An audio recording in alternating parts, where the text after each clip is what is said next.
This is part 1 of a review of integrating quotients. For some problems, we will use these inverse trig rules, while for other problems we will use U-substitution. But how do we know when to do which? Your biggest clue is the difference in degree between the numerator and the denominator.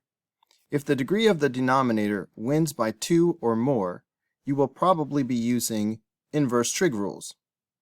If the degree of the denominator wins by exactly 1, you will probably do U-substitution. And that's the case here. The degree of the denominator is 2, while the degree of the numerator is 1. So the denominator wins by exactly 1, probably U-substitution. Most often, we will let u equal the entire denominator. So let's let u equal 16 plus x squared. In that case, u prime is going to equal 2x. Let's do the substitution. So we now have the integral of x over u, and instead of dx, we write du over u prime. In other words, du over 2x. We notice that we have an x in the numerator and an x in the denominator. So those will cancel each other out. On the next step, this 2 will come out in front as a 1/2. So now we have this. We will bring down the 1/2. But the integral of 1 over u du is a memorized rule. We know that this is the natural log of the absolute value of u plus c. Putting 16 plus x squared back in for u gives us the final answer. I should mention that the absolute value is not necessary in this answer because 16 plus x squared is always positive anyway. So this is another acceptable answer.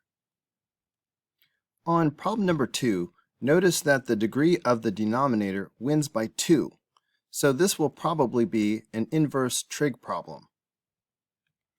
Problem number 2 matches the arctangent rule without the need for any U-substitution. All we need to recognize is that the a value is 4. Notice that the a value will always be the square root of this constant. So we can just jump straight to the answer. It's going to be 1 over a, so that's going to be 1 over 4, arctangent. There's no U-substitution, so we're just going to say x over a, so x over 4, plus c. And that's it. In number 3, the degree of the denominator wins by exactly 1. So we can probably handle this by U-substitution. Let's let u equal everything under the radical. So u equals 16 minus x squared. In that case, u prime is going to equal negative 2x. Let's go ahead and do the substitution. So we have x over the square root of u, and then instead of dx, we will write du over u prime. So that's negative 2x. We notice that we have an x in the numerator and an x in the denominator. So those cancel each other out. The negative 2 will come out front as a negative 1/2. So we now have negative 1/2 times the integral of 1 over the square root of u du. 1 over the square root of u is the same thing as u to the negative 1/2 power.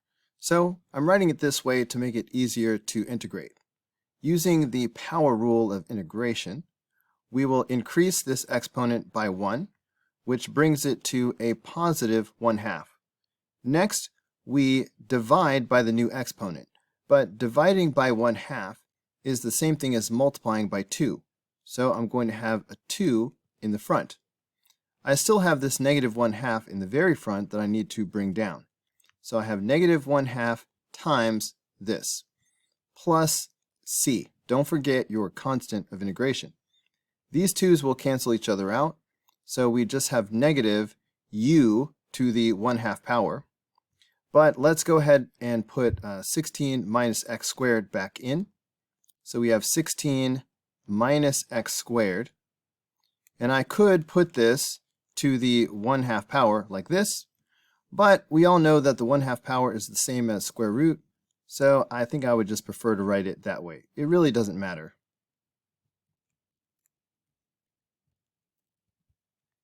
This is the final answer. In number 4, the degree of the denominator wins by 2, so this will probably be an inverse trig rule. The problem seems to match the arcsine formula. In fact, this is a perfect match without the need for U-substitution. We just need to recognize that the value of a is 4. Again, the value of a is always the square root of this constant. So let's go ahead and start writing the answer. Notice that arcsine does not have a 1 over a in front of it for the rule. We just jump right in with arcsine. Arcsine u over a will become just x over a, or I should say x over 4, since we did not actually need u substitution, and then plus c. And that's it for number 4. In number 5, the degree of the denominator wins by 2, so we know we are going to use an inverse trig rule. However, the fact that this is a trinomial tells us that we need to complete the square first. So let's start by writing x squared plus 6x, leave a space, and then put your 11. We are leaving space for a special number that completes the square. The special number is half the middle squared. When I say half the middle, I just mean 3. And if we take 3 and we square it, then we get 9. So that is the number that completes the square. We have now changed the value of the problem, so we must simultaneously subtract 9 to cancel out what we did. When you complete the square, the trinomial that you get always factors as the same binomial twice. So, for example, this trinomial factors as x plus 3 times x plus 3. But the point is to write this as x plus 3 squared. Combining the 11 with the negative 9 gives us 2. This expression has the same value as the trinomial. So let's make the substitution. So now we have this. Which inverse trig rule will we use to integrate? I notice that we have no square root and this is addition. So we are probably going to use the arctangent rule. This will involve a mental U-substitution. This integral matches the arctangent rule, where u is equal to x plus 3, and the value of a is the square root of 2. A is always the square root of the constant. So the rule says that this should equal 1 over a times the arctangent of u over a. So we just have to be careful with this u substitution. What about u prime? Well, u prime is 1. That's why I'm not paying any attention to it. If u prime was, like, let's say a 3, then I would end up dividing by u prime. I would end up dividing by 3, and I'd be talking about putting a 1/3 out in the very front. But since u prime is a 1, we can just go ahead and find the antiderivative. So employing the rule, we have 1 over a, so that's going to be 1 over the square root of 2, and then arctangent of u over a. So that's going to be x plus 3 over the square root of 2 plus c. Kabam! Final answer. In problem number 6, the degree of the denominator wins by exactly 1. That means we should be able to do this problem by u substitution, not inverse trig. Therefore, we do not need to complete the square. That's only for inverse trig. So we can just leave the trinomial just like it is. Let's let u equal the entire denominator. So u will equal x squared plus 6x plus 11. In that case, u prime will equal 2x plus 6, which is also equal to 2 times x plus 3 if you factor out the 2. So doing the substitution, we have x plus 3 over u, and instead of dx, we write du over u prime, which is 2 times x plus 3. But then we notice that we have x plus 3 in the numerator and the denominator. So these cancel each other out. The 2 in the denominator will wind up out in the front as a 1/2. So now we have 1/2 times the integral of 1 over u du. But this is a memorized rule. So I'm just keeping the 1/2. But the integral of 1 over u du is the absolute value, the natural log of the absolute value of u. And I think I will go ahead and just put in the value of u, x squared plus 6x plus 11. So natural log of the absolute value of u and plus c. So that's it for number 6. In problem number 7, notice that the degree of the numerator is greater than the degree of the denominator. When this happens, we will either use our a plus b over c rule, where we take the a plus b over c and we split it up into a over c plus b over c. This is what we will do if the denominator is a monomial. That's not the case here. So if we have something more than a monomial and the degree of the numerator is greater, we are going to do long division. The quotient that you see in the integrand can be rewritten this way. So we start off by asking ourselves, how many times does this term go into this term? So x squared divided by x is x. That's what goes on the top, and I like to line up my like terms so I can see how close I am to the end. Now that we have this, we take this and we do a distributive property. We multiply x times x plus 3, and that's what we put down below. So x times x will be x squared, and then x times 3 is 3x. And then we subtract. X squared minus x squared is 0. 6x minus 3x is 3x. And 11 minus nothing is 11. And then we start over.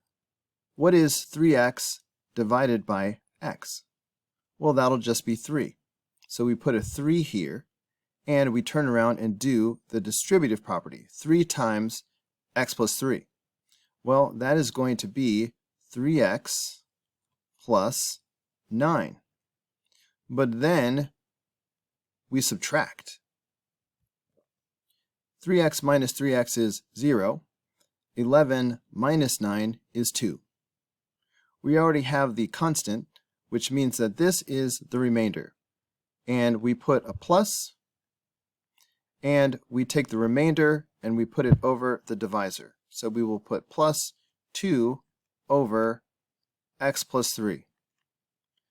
So this quotient is the same thing as the original integrand. In other words, this new integral has the same value as the original integral. We can integrate term by term. So the antiderivative of x is going to be 1/2 x squared. The antiderivative of 3 is 3x. For this last term, here comes a little mental U-substitution. In my mind, I'm picturing this as 2 times 1 over x plus 3. And really, I'm looking at this denominator as u. So this is like 1 over u. So really the 2, I'm just going to bring down the 2. My mental u substitution, I know that the antiderivative of 1 over u is the natural log of the absolute value of u plus c. However, we need to be careful when we do u substitution, we end up dividing by u prime. But u prime would just be 1.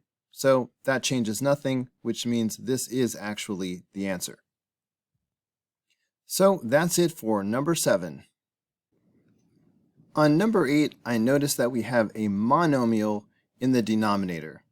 That means we are going to use the a plus b over c rule, which tells us that we can rewrite the fraction as a over c plus b over c. So in this case, we will have the integral of e to the 6x over e to the 3x plus 5 over e to the 3x dx. When you divide like bases, you subtract the exponents. So this first term will become e to the 3x power. I'm going to rewrite the second term as 5 times e to the negative 3x power, which would be the same thing. Let's integrate term by term using mental u substitution. So for this first term, I'm going to think of the 3x as my u. Therefore, u prime is 3. So we will end up dividing by u prime. We will end up dividing by 3. That's why I'm putting a 1/3 here in the front. Other than that, the antiderivative of e to the u is e to the u. So I will have e to the 3x power. Let's do the same thing on the next term.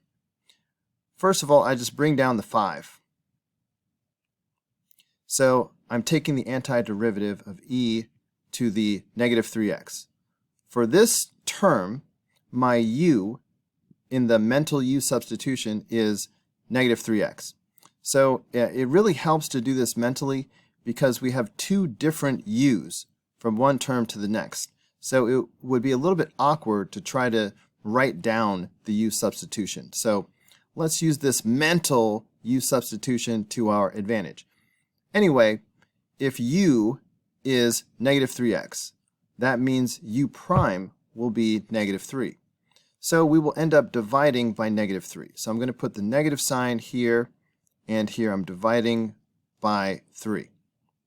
Then the antiderivative of e to the u is still e to the u. So I will still have e to the negative 3x power, but don't forget your constant of integration. So that's it for number 8.